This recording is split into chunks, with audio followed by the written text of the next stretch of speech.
నాలాంటి కూడా ఆలోచన వచ్చింది. హైడ్రా తీసుకొచ్చినాడు ప్రభుత్వం. ఎందుకు తీసుకొస్తున్నా మేము అనుకున్నాం అధ్యక్ష.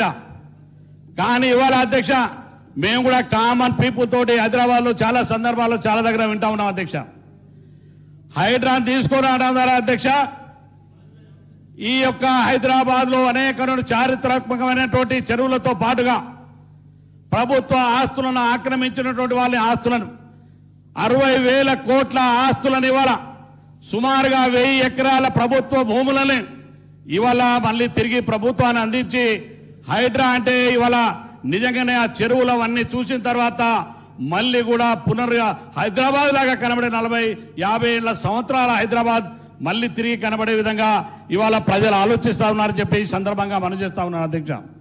అందుకనే ఇవాళ మరి ప్రభుత్వం చేపట్టేటువంటి కార్యక్రమాలు ఇవాళ చాలా మంది ఇవాళ అనుకుంటా ఉన్నారు అధ్యక్ష. సోషల్ మీడియాల ద్వారా ప్రభుత్వాన్ని ఒక రకమైనటువంటి బదనాం చేయాలనే ఆలోచనతో కాంగ్రెస్ పార్టీ ప్రభుత్వాలు మీరు ఒక్కసారి ఆలోచన చేయండి అధ్యక్ష.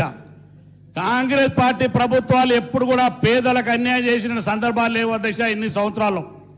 ఈనాడు కూడా రేవంత్ రెడ్డి గారి నాయకత్వంలో ఉన్నటువంటి ప్రభుత్వం రేపు మూసి ప్రక్షాళన జరిగితే ఆ మూసి పక్కన ఉన్నటువంటి వాళ్ళ పేదవాళ్ళకి తప్పకుండా అన్ని రకాలైన సౌకర్యాలు కల్పించే ఆ మూసి ప్రక్షాళన చేపడుతుంది.